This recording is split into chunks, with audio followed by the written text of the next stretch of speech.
Mbote mbote, mes bien-aimés dans le Seigneur, na pesi biso mbote na kombo na Yesu Kristu. Esika nyonso message ekokuta biso na pokwa na tongo na butu boyamba message oyo penza na kombo na Yesu Kristu. Nalingi bino mingi mes bien-aimés dans le Seigneur. Mbote na bana nzambe nyonso pe mbote na basali ya nzambe nyonso partout dans le monde. Nzambe apambola bino na ba frère nanga ba sœur nanga oyo to partageaka na bango ba message.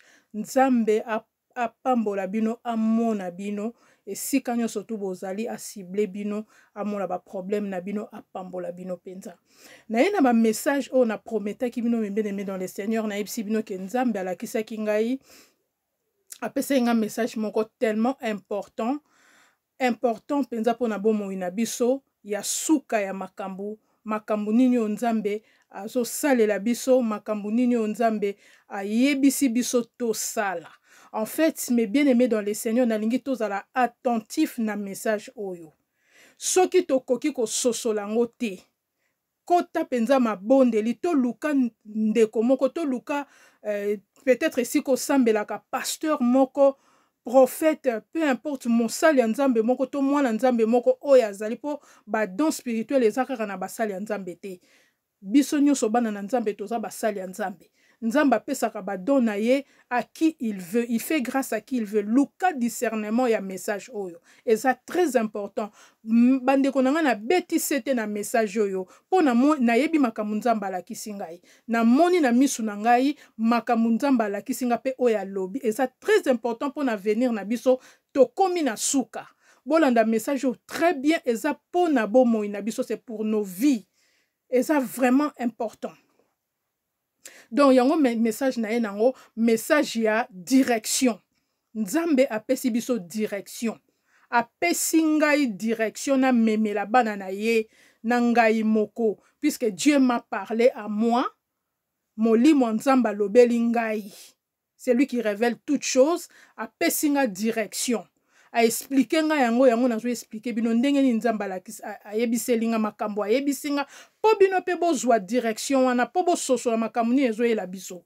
C'est pour nos vies na lobi. Donc voilà, tozwa de quoi noter pour na kopesa biso lelo ba verset biblique. Na kopesa biso maloba nzambe ezali en tout cas quelques-uns ezaka mo ebele na kopesa biso ba direction na parole ya nzambe. Donc, bonsoir penza, de quoi noter ba feuille, ba stylo, poto koma, na makambo nzambe biso, na ba verset biblique. Oyo nzambe a pesi biso, to comprendre, on son a pesi message tina souka. Bolanda message très bien. Mais bien aimé dans les seigneurs. Donc, na côté na message nzambe a pesi biso. Et ça là qui, juste après message on a outi ko pesa. Na pesa ki message moko, le 24, ezaki na même boutou.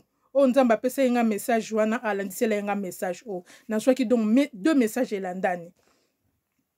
Nzamba zo lakisanga nini mes bien-aimés dans les seigneurs. Na koti na message na biso tozala attentif mes frères et sœurs, c'est très important.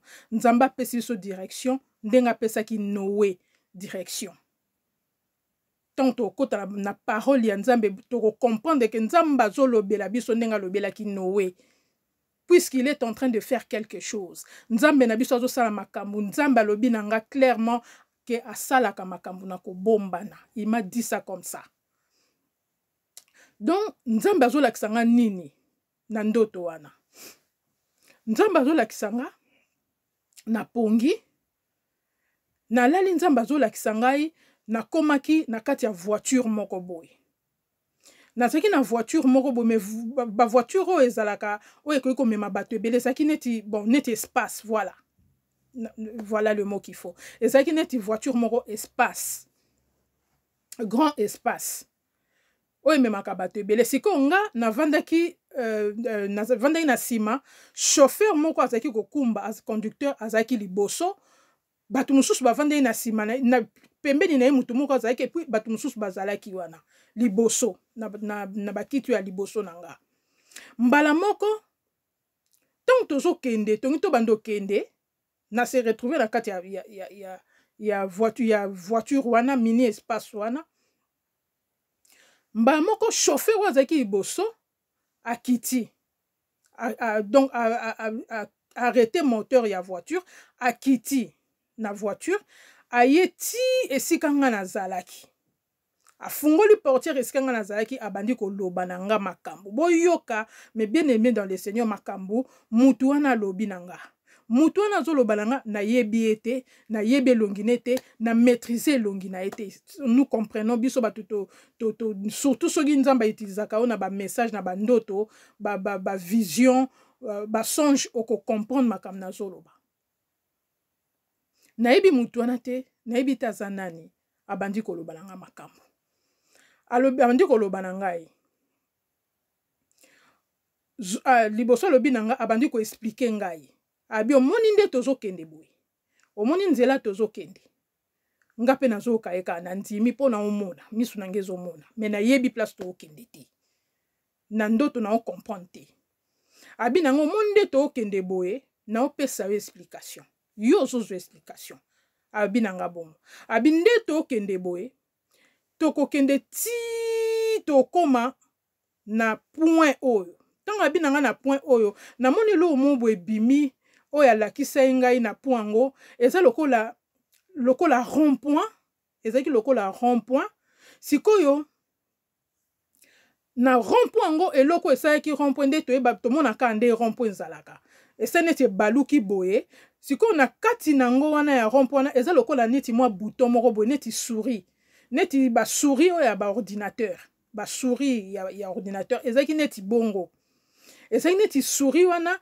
ezaki na couleur na zoki ma couleur na ezaki neti moi un peu rose na gris moko ezo briller boye alobi na nga soto komi wana tozokende boye tokende ka tout droit soto komi boye soto komi place wana tolingi tokoma place wana yebisinga soki tokomi esika wana po tolingi tokoma soto komi place wana ndenge omoni wana eloko nalakisi yo eza lokola rond point soto komi wana nzela mosusu eozala te ezali nzela moko ezaka nzela mibale en fait soto komi wana tokende tout droit te po nzela ekozala te nzela tout droit ekozala te à partir ya rond point wana à partir ya point wana nzela mosusu ekozala te tout droit nzela ekozala te kozonga pe nsima nzela ekozala te po tosi toleki tozokende soki tokomi wana nzela ezaka ou gauche ou droite alobi na nga ndenge wana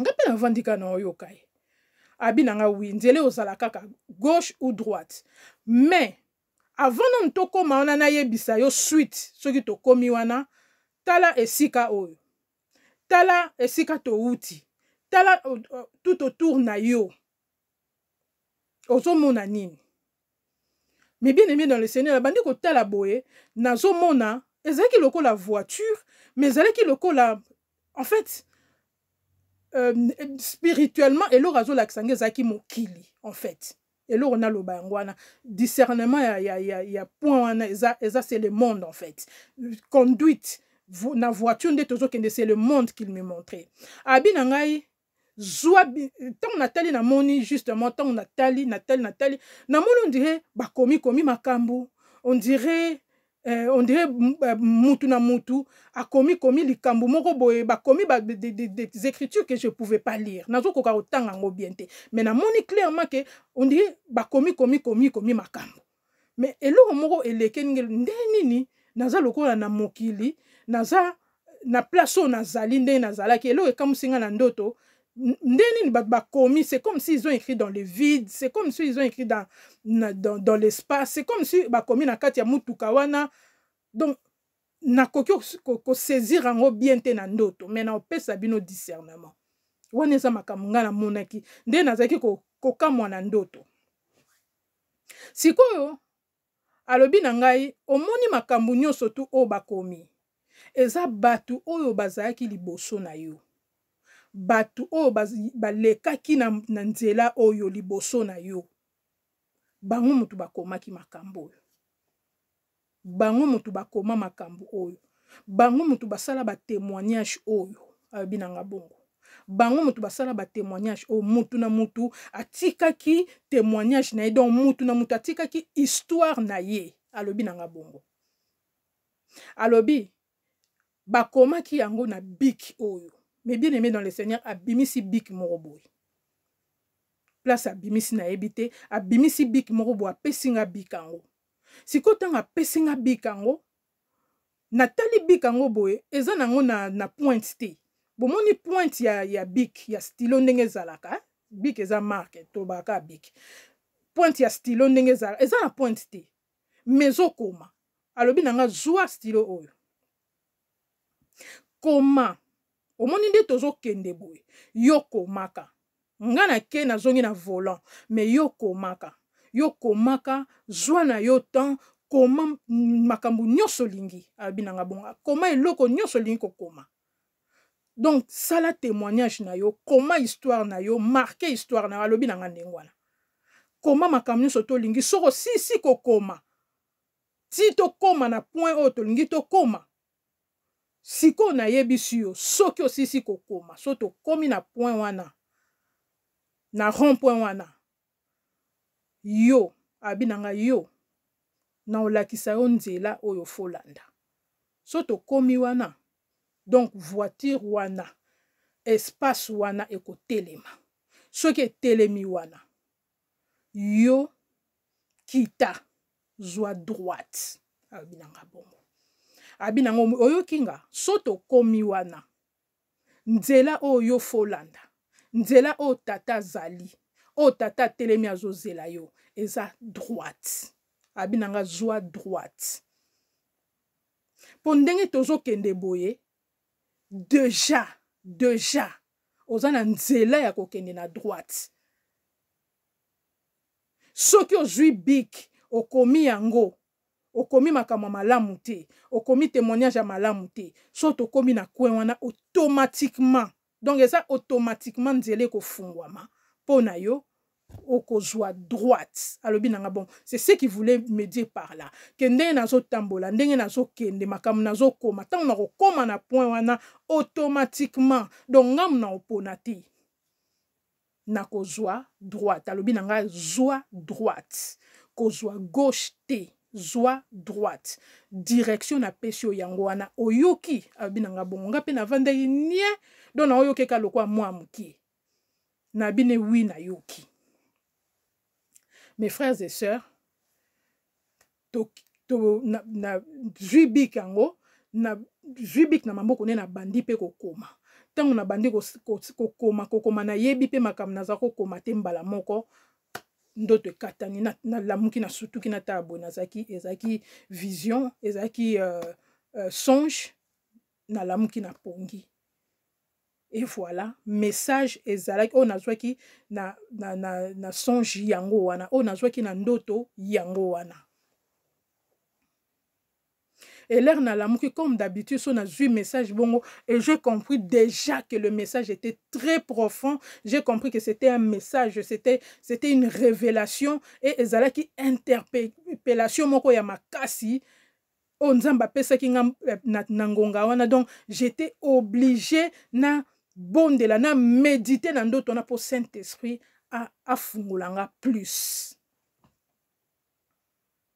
Mes frères et sœurs, makambo nazo bana biso lelo makambo na oloba lelo ndeko nanga kozwango ko négliger yango te po nazo pesa ba parole au Saint-Esprit apesinga nazo expliquer bino eza nini au Saint-Esprit alakisinga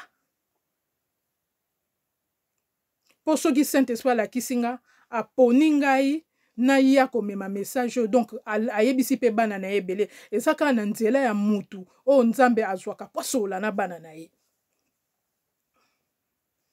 Mes frères et sœurs, na bandi ko méditer na lobi o message munene boye nzamba pesinga na comprendre yango bien. Na ngina comprendre yango bien de Saint-Esprit abandi ko yebisanga. Saint-Esprit sanga makambo boye. Nde na bimi na ndoto so na vandi nie ya ona linga soki na wuti ko lamuka surtout so na lamuki na message na linga ko lamuka na bando sale loko msumbala moko te to mutu alamusinga to téléphone to na linga bambuyenga l'air wana te na linga bambuyenga te na linga nazala calme po na continue ka koyoka voix ya Saint-Esprit so na bimi na message o nzamba pesinga na ba message na lamuka toujours na voix ya Saint-Esprit. Ako continue koyebisa nga makambo azo koyebisa nga. Nde Saint-Esprit azo yebisa ngai. C'était au Saint-Esprit abetelaki nga eza oyo.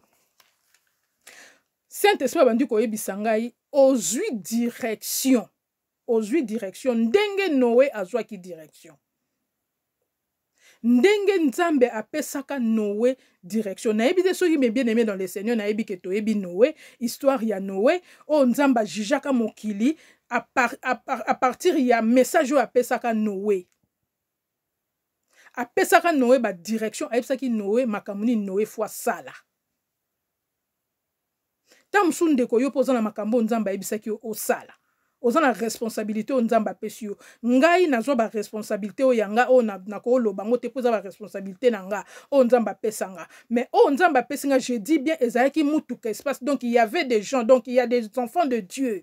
Ezana bana ya Nzambe na kati o Nzamba lingi bayoka direction wana ndenge bana Nzambe bazalaka pe na temps ya Noé atindaki Noé ayebisa bana na ye. Mais bana ne bayoka kati. Nzamba azwaki mutu moko opo apesa message na bana na ye nyonso. Saint-Esprit azo yebisa nga, azo insister. Pona nini alobi nanga kende na Matthieu 35. Na Matthieu 24 35. Okititi na 7 na 37 38. Nzamba azo yebisa biso boye. Pona nini alobi Matthieu poto komi na tangu ya Matthieu 24. Nous sommes là. Mais eza même parole. O Nzamba apesaki Matthieu, apesaki Noé na Genèse. N'importe ce que comprendre, mes bien-aimés dans le Seigneur. C'est la même parole on Nzamba apesaki Noé na Genèse. Yangwa bandeli ko pesa biso na Matthieu 24. C'est la même parole. Bible je ce sont dans Matthieu 24. Alobi na biso boye. Le ciel et la terre passeront, mais mes paroles ne passeront jamais. Ce qui arriva au temps de Noé arrivera de même à l'avènement du Fils de l'homme. Nasa surtout comprendre partie oyo eza clair. Donc direction Nzambe azo pesa biso. Eza même direction nga pesa ka Noé. Pona nini po likambo ezali. Po likambo telemeli biso liboso. Il y a un problème qui va arriver. Kaka nde tozo kende boy. Na nga na yebi te so makamu nini eko salama na 2024 pona kopesa bino message ya 2024. Makamu nga na moni elekelinga. O Nzamba lakisi nga. Makambo sama na 2024. Mais bien aimé dans le Seigneur, makambo Saint-Esprit azo yebisanga molimo Nzambe azo yebisanga eza clair azo yebisanga clairement que Nzambe asi atie banzela nde to tambola boy. Nous passons biso toza distrait tozo kanisa to vivre na biso karanzo ka tozo vivre jugement déjà. Tozo vivre jugement déjà. Donc ndenge zaboye soto komi na fin de l'année pour point oyo molimo Nzamba pesinga ezali séparation ya année oyo na année tozokota. Séparation yango wana po tokozonga alobi nanga bien tokozongela lisusu mikolo to l'électricité donc tokozonga lisusu sima na année oyo te. Eza séparation ya 2023 na 2024 et makambo nini osama na 2024 il faut yeba ngo mwana Nzambe poko perdre âme na yo sans oyeba na distraction o perdre âme na yo o perdre makambo Nzamba lobi na yo o saisir makambo Nzamba zo saela biso te posa na distraction. Soki ozana distraction bien aimé dans le Seigneur tika distraction. Tozana tamoro mabe Nzambe makambo alaksinga na vandi nie.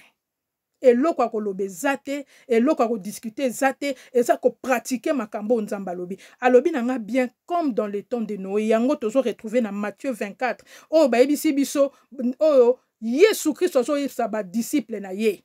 Ba apôtre na ye. Ba tunie quels sont les signes de la fin? Matthieu 24. Azo yebisa bango lobi. Vous entendrez des guerres et des bruits de guerre. Totangi déjà Matthieu 24 ende tozabo to yebi yango. Tito kiti ayebisi bango makambo romone eza lokola na tango ya Noé. Et pourtant Nzamba apesaki Noé direction. Nzamba sa yebisaki ngai apesanga message moko apesinga ba nombre ya ane o ya koboma ako osisa makambo mokili po atonga mokili asika. Na sina pesa message wana. Donc nzambe azoyebisa biso clairement ndenge apesaka Noé direction, ndenge apesi biso direction. Na kati ya makambo nzambe azoyebisa biso tozo retrouver jugement ya nzambe na kati wana. Donc nzambe azoloba boye. Na zongi lisusu na Genèse 19. Tomoni même jugement o nzambe asalaka na Sodome et Gomorre. Même jugement. Nzamba boma Sodome na Gomorre. So totangi Bible toke na Genèse 19 tokomona yango. Nzamba lobi na Esaïe 13 tokomara ba verset po totanga ngo ko fungola biso mingi. C'est la parole de Dieu qui est un mystère. Nzamba za parole, il est la parole. Azo lobela biso. Faut totanga makambo lobi po to comprendre makambo azo sala.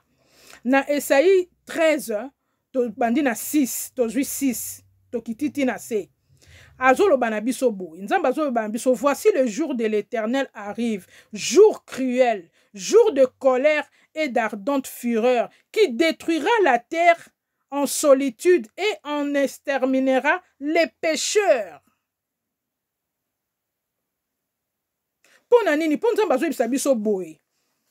Na Deutéronome 30, Deutéronome 30, 15. Nazui Deutéronome 30, verset 15. Nzamba zo ibisa biso boy. Vois. Aïpsi Moïse. Kene go ibisa peuple nanga boy. Vois, je mets aujourd'hui devant toi la vie et la mort, et le mal et le bien. Car je te prescris aujourd'hui d'aimer l'Éternel ton Dieu, marcher dans ses voies, et d'observer ses commandements, ses lois et ses ordonnances, afin que tu vives, que tu multiplies. Nzamba zo yebisa biso nini awa. Ayebisi Moïse boy, yebisa na mukuse, ayebisi Moïse yebisa bana nanga, peuple nanga. Na tcheka kanzela mibale liboso na bango. Ndenge moko alakisi nga banzela wana. Na monyongo na misu nanga. Gauche na droite. Donc nzambe aza na droite. Et na droite on a pozala yango, il faut landa makambo yo nzamba ebisi Moïse ebisa peuple na awa. Oh lelo atindi mama dasa ebisa biso. D'observer ses commandements, ses lois, ses ordonnances, d'observer cela et de mettre cela en pratique. Kobanga commandement ya nzambe, kobanga mibeko na nzambe yangwe kobimisa yo automatiquement du côté droit. Côté nzamba za yango wana. Nzamba za na droite. Et ngana ebisi bino lelo na ebi makam na moni. Côté droite ndeko nanga ko luka na musikate. Côté droite eza côté nzambe azali. La Bible nous dit que Yesu Christ soit télémi à la droite du Père. Il est de la droite. Ayebisinga clairement qu'on soit gauche, te soit droite. Place tata télémi. Place azo zela biso. Donc pour na ko komesika tata zali, soki to zui maloba na ye, to tiango en pratique te, automatiquement okoya na côté gauche. Et to komi na esika yango, to komi na suka. Na moni nde tozo kene na place to komi alobi na nga to ngi to koma. C'est cette année. Tozo kene na suka ya mbula oyo. Ndeko na ngai soki otiki mikumba nyonso te Yesu amemela yo yango ozo continuer na banzela na yo ndeko na ngai y aura des mauvaises surprises po makambo zozela biso na 2024 et koza na makambo na 2024 na oyebisa bino message à 2024 makambo surtout au mona o ba annuler ba location ya boye France alobi boye Belgique alobi boye ce sont juste les signes de la fin. Il y a une nation moko ezokweya nation mususu nzamba zotelemisa yango. C'est sa décision. C'est lui qui décide. Et ça par hasard te. Na sina yebisa bino nde na mona ki ba africain ebele ba refoulé bango. Na pesa message wana. Ebele ba refoulé ba africain. To zelate to koma na point moko o memi sapatu moko bimi wa kolongulu na ndako zokima. O ebi place ozokende te po ekokoma. Kande to vai na distraction boy. To za surpris. Makambo ezo sa mana cessé. O bazo bombela biso e ko zwa batu ebele na surprise mais biso lokwa toza bana na nzambe nzamba lingi et surprendre biso te yango nzamba zo pesa biso na direction. Est-ce que bandeko nous rendons compte que nzamba pesa biso direction ayebisi biso nini tolanda facilement nzamba za malamu ayebisi biso kote nini tolanda na kote wana oyo azali eza accompagné na maloba na ye na mibeko na ye na ba commandement na ye, c'est clair, il y a rien à faire. Alobi bien les pécheurs o nyonso tozotambola na masumu na ye, nzambe aza ya masumu te, nzambe azaka propre, nzambe aza salite te, toza parfait te, mais tozosala makasi toza malamu na miso ya nzambe. Mutu aza parfait aza te, kaka nzambe mutu aza parfait. Nzambe apesi biso direction po makambo oyo nzambe alobi ekwesa biso tina apocalypse, c'est la même parole. Boki maloba oyo ebandi na biso na Genèse tina apocalypse, c'est la même parole, même jugement. Surtout que na apocalypse 20, tozi apocalypse 20 11 verset 11 tokiti tina se ezoyebisa biso nini 11-15 le jugement dernier tina suka. Nzamba kosambisa tina suka abandaki liloba moko na Genèse tina apocalypse. Donc nga bato balobaka o nzambe ancien testament na nzambe ya nouveau testament na nzambe aza moko achangeaka te, maloba ne changeaka te. Même jugement kako asalaki na Sodome na Gomorre, même jugement oyo asalaki na Noé, même jugement oyo azokende nango tina suka alakisaki apôtre Jean. Alakisango kana basali na même likamu tina suka na livre à révélation suka apocalypse, c'est ça même jugement. So totangi apocalypse 21 on a même jugement. Totangi Matthieu 24 na Matthieu 24 35 tokititi na se même parole. Totangi Genèse 19 même parole. Totangi histoire à Noé na Genèse 7 même parole. Totangi Matthieu 28 20 même parole. Ndenge yesu abina biso kozana biso tina suka ya moki. Donc so to komi na suka ya telemi na droite azozela biso na Matthieu 28 20 ayebisi biso auzana biso. Jean 14 7 oya moni yesu oya moni celui qui a vu le Christ a vu le Père. Il est assis à la droite du Père. Tokei na Jean na Deutéronome 30 15 o na oti kopesa biso sikoyo nzamba zoebisa Moïse amemela bana na ye liloba wana po bazwa bomoi. Eza pe direction. Apesaki Moïse direction claire, apesi Noé direction claire, alakisaki apôtre Jean makambo clairement tina suka mokili. Alakisaki ba so nyonso ba cheval nyonso ba cavalier, alakisaki nzamba bombela biso eloko te, mais alobi na biso ayebisaka biso makambo, mais l'homme n'y prend point garde. Siko nzamba apesi biso direction. Soko lingo comprendre droite. Nzamba alobi na biso tolanda droite, tozala na droite. Direction apesi biso yango wana. Apesi biso bik to koma ndeko yo pe koma. Na lobai tozala de quoi écrire. Pozo ba verset o nyonso. Pe okoma otikala kokoma okoma témoignage na yo okoma makambu na yo ya malamu na misu ya nzambe. Na moni bato yo o bakoma ki avant bato oyo ange ya nzamba la kisingai. Oyo wana zaki ange nzamba tindelanga. O nzamba tindelanga atambusanga. Bato ya la kisenga basalaki ba témoignage bakomaki. Eza bato baleka liboso na biso ba ancêtre na biso ba sali ya nzambe. O baleka ki liboso na biso. Bango batika histoire na bango. Na moni ba komi nazo ba makamba komite. Nazo ba nonini ba komite, nazo ko maîtrise ko tanga ngona okokate na mona ka ba komi. Bik moka pesinga ya mystique ezaka bik ya bonzambe. Eza na ngona na nini te na pointe te ya kokomela mezo koma. Na bandi pe kokoma. Donc ngai oyo nzambe ya mawa alakisi ngai direction na landa pesinga bik stylo na koma. Naza obligé, naza na droit ya erreur te. Wana eza vie na ngai, wana eza décision na ngai. Ngam nazwi décision wana.